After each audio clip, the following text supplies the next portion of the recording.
տևական ժամանակ, ինչ պատգամավորական մանդատս վերցրել եմ շուրջ 3 տարի, ես առաջին իսկ օրվանից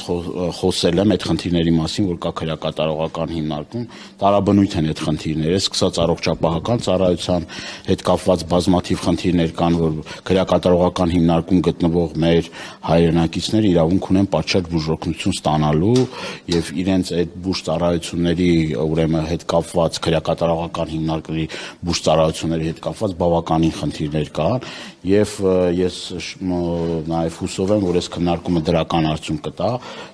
նաեւ իմ պահանջի արդյունքում է, որ այսօր քննարկում ա եղել, քննարկմանը դուք տեսնում եք եւ եւ արդարադատության նախարարն է մասնակցում եւ մարդու իրավունքների պաշտպանն է մասնակցում, ցավոք առողջապահության նախարարը այստեղ չի, համապատասխան պողակի պատասխանատուն է ներկա եւ քրեակատարողական հիմնարկների պետը։ Այս կոնկրետ այս քննարկումը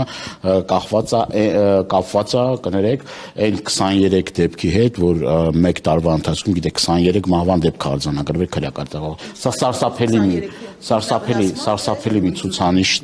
որից 8-ն է ինքնավնասում, բայց կապ չունի, թե ինքնավնասման, թե այլ դեպքերում, սա կոնկրետ քննության տեղիք է տալիս, այսինքն մենք պետք է պատշաճ քննություն անցկացնենք, խնդիրները տարաբնույթ են, եւ այս առումով ես շատ մանրամասներ չեմ կարող հայտնել, բայց մենք պետք է սկսենք այդ խնդիրների հետ կապված առարկայական քննություն եւ նաեւ այդ բարելավման աշխատանքները պետք է քրեակատարողական հիմնարկներում տարվեն։ Քրեակատարողական հիմնարկները գերծանրաբեռնված են։ Դա նաեւ կախված է քաղաքական նաեւ գործերով, որ ասենք քաղաքական ուրեմն քաղբանտարկյալների, քաղաքական իրենց հայացքների պատճառով այսօր գիտեք քրեակատարողական հիմնարկները ծանրաբեռնված են։